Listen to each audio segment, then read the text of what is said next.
This is the hardest video I've ever made. And honestly, I thought about not uploading it.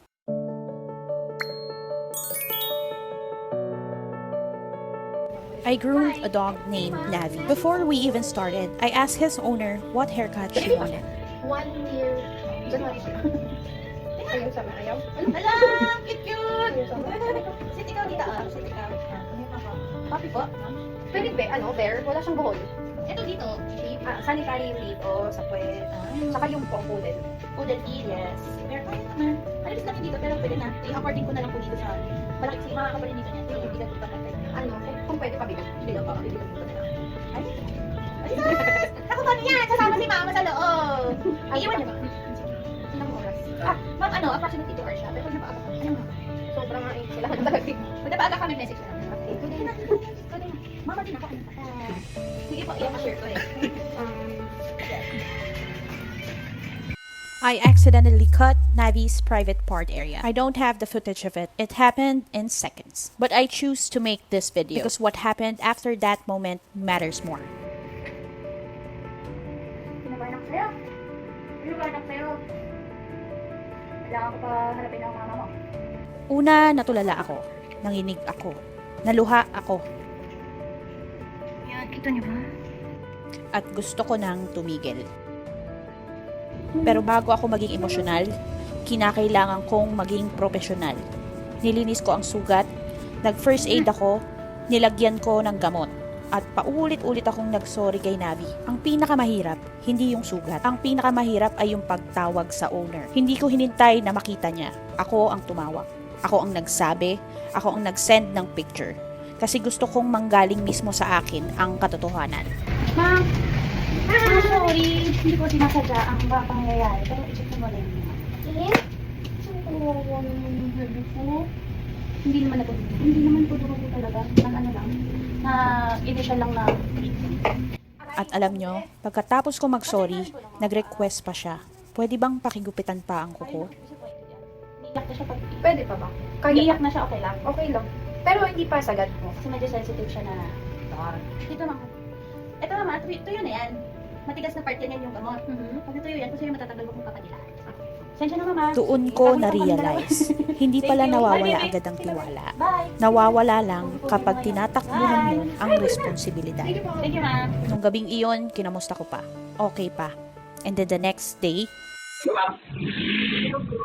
kinabukasan, tumawag agad ang owner. Ang dami niyang gasgas. Second time na itong nangyari. Second time.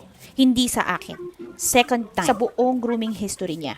Doon ako napaisip, hindi dahil baka ako ang masisi. Napaisip ako, baka hindi pa namin nakikita. And so I called the owner.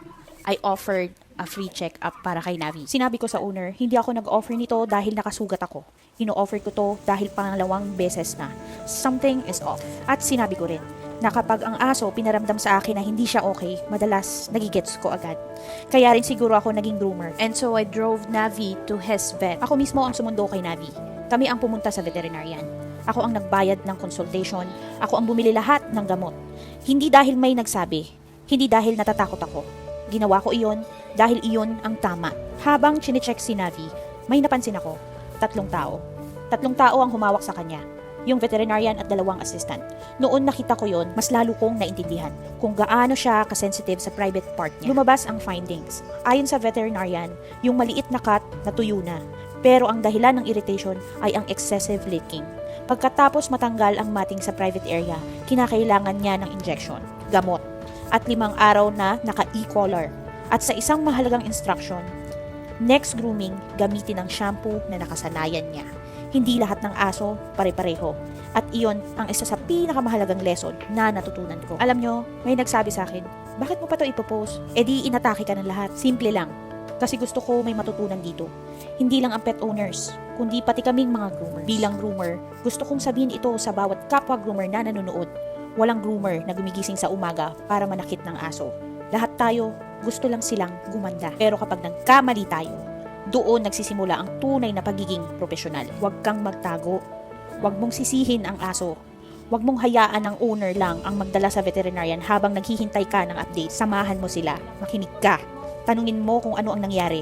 Sagutin mo ang responsibilidad mo. At tanggapin mo ang accountability. Kasi hindi ang galing mong mag-bearcat ang magde-define kung anong klaseng groomer ka. Hindi ang bilis mong maggupit, kundi kung paano ka tumayo pag nagkamali ka. Ako, hindi pa ako perfect na groomer. Marami pa akong kailangan matutunan. Pero may isang bagay akong maipapangako. Hindi ako magtatago, hindi ako tatakas, hindi ko hahayaang mag-isa ang owner sa problema. Kasi ang goal natin, hindi lang gumanda ang aso. Ang goal natin ay makauwi sila ng ligtas. At kung may natutunan man ako kay Navi, hindi lang ito tungkol sa grooming. Tinuruan niya akong maging maingat, mas mapagpakumbaba, at mas responsable. Kung may isa mang groomer na nanonood, at dahil sa kwento ni Navi, may isang aso ang mas magiging ligtas sa susunod niyang grooming. Sapat na sa akin yon.